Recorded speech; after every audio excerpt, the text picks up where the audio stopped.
Hello people of the internet, this is GM Tank with the Painting with Commentary video for episode 27, A Tank of Ironforge. Tonight we're painting the Heroes and Beast Miniatures Dwarven Ram Rider, a 3D printed model which is new for me and new for the channel. The first thing I'll say about 3D printing is make sure when you're looking at the model you're going to paint that you're not looking at the render. As you can see, this is a really cool looking image. You can see the details that we've got displayed there on his mustache, his beard, but this is a 3D render of what the model will look like when it's printed. Depending on how they print it and how it will actually come to you, it can be quite different. With this particular model, I was quite happy. You can see here's a shot of the actual model. It was printed at a super high resolution, and a lot of those details in that render we can still see. You can see his nose, his lip, his mustache, the braids in his beard. Not that I necessarily painted those, but we'll get to that. And you can see on the backside there's some of these little flecks that are left over from probably the sprues or the little spokes that were there that the printer had to clean off before they shipped it out. But there's still quite intricate details on the ram's fur, his horns, his eye, his lip. Very good. So the inspiration for this printing comes from my World of Warcraft character A-Tank. As you can see, here he is leveling up back a long time ago. You can watch the episode for more details on this. But the key point here is see that mismatched gear. You know, you got your reds, your golds, your greens. It's very common for someone playing World of Warcraft, even when they hit max level like this at level 60, to have a little bit of a ridiculous looking getup on. So with that said, that was how I was going to paint this 3D miniature, and we're going to get started right now. So I started with a prime. I used a Chaos Black prime with a Zenithal prime overlay of Wraithbone. Now that gives you your cast shadows and whatnot, and the purpose of that is if you like to use contrast paints which are somewhat transparent, you'll see that Wraithbone effect underneath.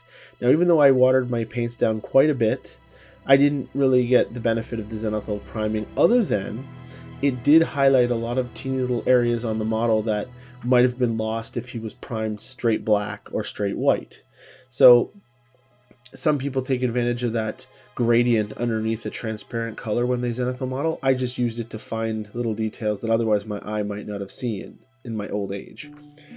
With that said, since I'm giving kind of a review of this process and showing you the paint, but I'm also kind of reviewing the 3D printing, I found that once I applied both coats of primer, well, the Chaos Black and then the Zenithal overlay, and then as you can see I'm using this tan to start my ram, whatever the color was, Yushabadi Bone I think, a lot of those little details in the 3D sculpt started getting filled with paint.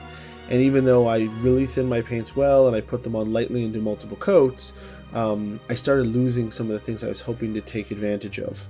This mini is also quite small compared to the other minis that I'm used to. Now moving on to his boots with a Scrag Brown. I used all Citadel paints from Games Workshop, and again, very light, go on nice and light and come back at it with secondary coats.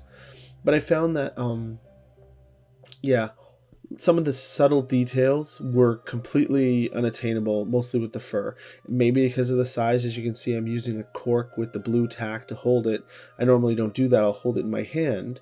But because of the size of this, that's not on the 3D printing model at all. It's on just me not, painting a lot of the big Nolzur's miniatures for my Paint to Life episodes. I'm getting into the small ones, I've got to get used to this. Dryad Brown was the color I chose for the saddle. At this point, I was actually planning to paint him true to form, like a dwarf warrior, but before I got the inspiration to paint him like a level 40 who just got his ram riding skill, which is something, and if you've ever played World of Warcraft, is like a great momentous occasion. And I think it was the right call ultimately. So back to the size of the model. I just need to get better used to it. I mean, some of the details I know I improved after just painting this very first one. I know that subsequent paint jobs I'll be more considerate of, maybe even using smaller brushes. Tuskor fur now for his pants. Smaller brushes, so I'm already using a pretty small brush, but maybe it should have been smaller to catch some of the details. I know there's some stitching on these pants that I'm going to come back to, and that's fine. But something I will consider in the future. So we're keeping the pants again. Of course, this model is one piece, so there's no taking any pieces apart. But ultimately, that was good. Steel Legion drab for the ram horns. I'm glad that it didn't come off the ram. I'm glad it was one piece, because ultimately it made for a very solid piece. You didn't have to worry about listing or tipping over. You can still see the indentations in the ram's horns from the 3D printing. And I thought that the shield was very well done, and the axe especially. The shoulder pauldrons as well were very nice and detailed. Although I think one of the horns on my dwarf helmet was broken, or maybe it didn't print all the way, or a shard fell off. But because it was a horn, it didn't matter, right? Ram's horn helmets might be broken for effect. Now, Iron Warriors I used to get up underneath the shoulder pads and on his neck. Some of it I would be eventually painting over with hair, but I wanted to use a dark metallic color to go underneath the flavor of color that I was about to put on top, just so it almost looks like a metallic shadow underneath. Here comes the red, Evil Sun Scarlet on those pauldrons. Again, very awful to look at, but perfectly normal. I can't remember what the pauldrons are called, but I was wearing them in one of those screenshots at the beginning. Every good warrior had a pair of these shoulder guards.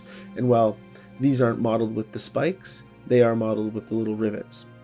Now for the helm, I had a lion's helm at level 60, or a lionheart helm I believe it was, so I wanted to implement that here. I started with this yellow undercoat of Zemsty Desert, and I'll hit it later with the Auric Gold. Warp Block Bronze on the shield, again just to throw in different color in, a little bit more of a brown / purple with the bronze. Start with that shield. I can remember certain shields in the game. None of them had a ram's head on it. That doesn't matter. It was cool. Warp Block Bronze is a great color to use. It's one of the better metallics. Good coverage and nice and rich. So Ironbreaker, gonna hit these. He has these like little knee pads, which again, if you look at the 3D render, have little details on them, but there's no way when we're at this point you can see them. You know, we were talking about a couple pixels of width for a printer to hit. I just don't see it possible, and I know that the gentleman who printed this used a very high resolution to get a good detail on it. Ironbreaker is the axe.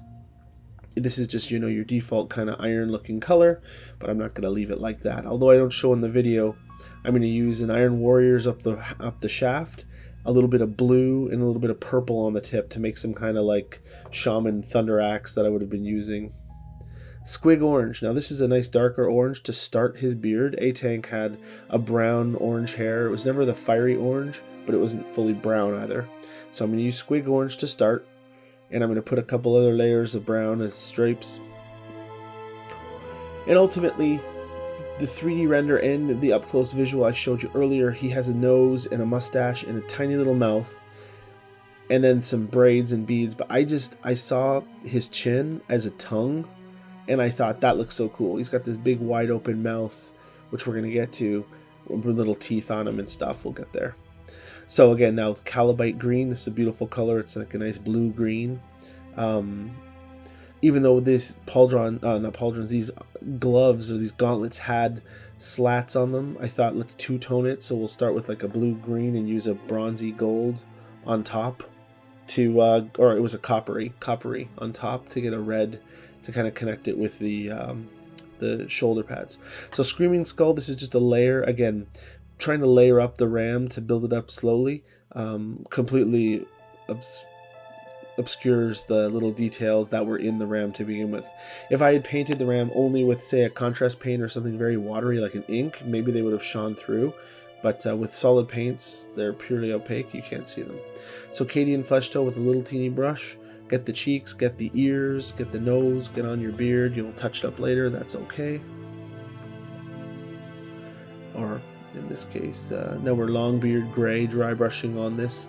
This step was a waste. Once I put the shaders on later, it completely disappeared. But, you know, I'm not the best painter. I just work here. I'm driver.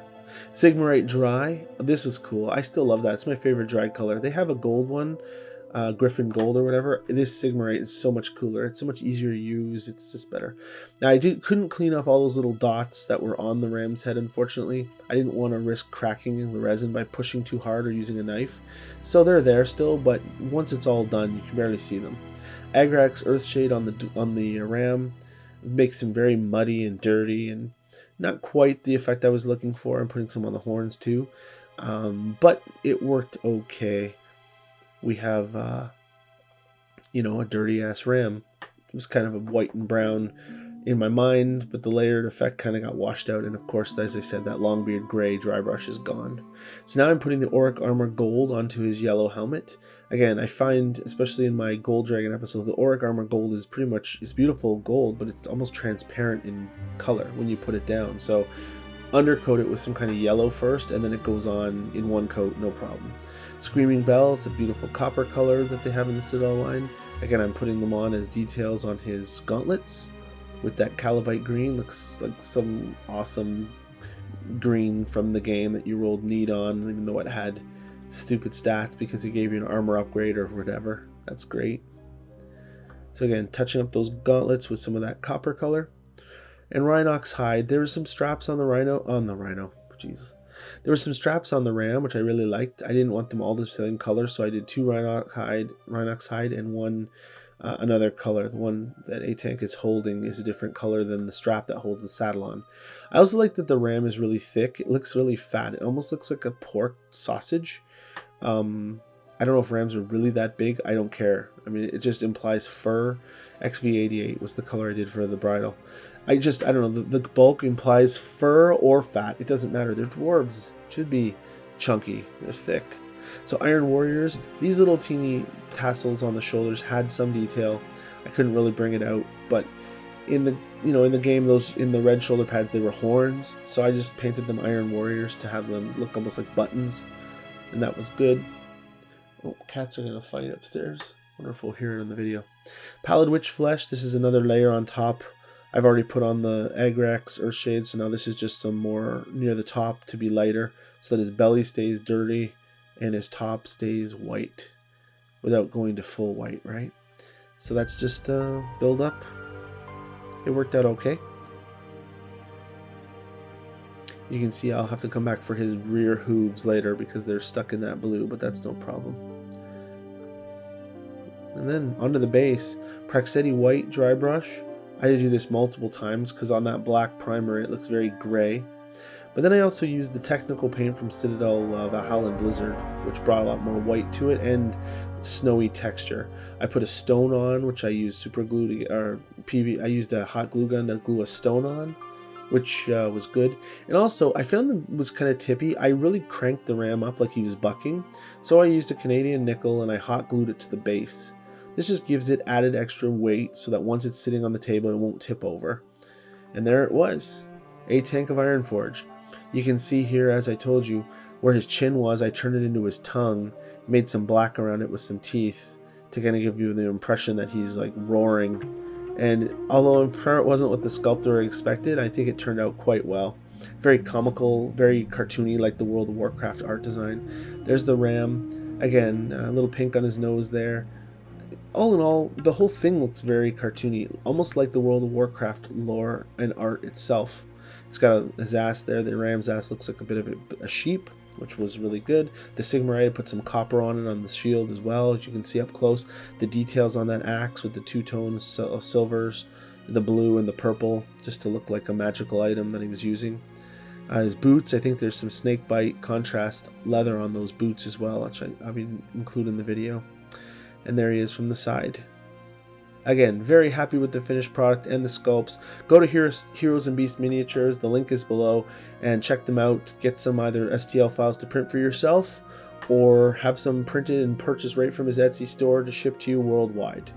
Anyways, I hope you liked this episode. I'm sure you don't have one of these to paint yourself, but you can always check it out and do that.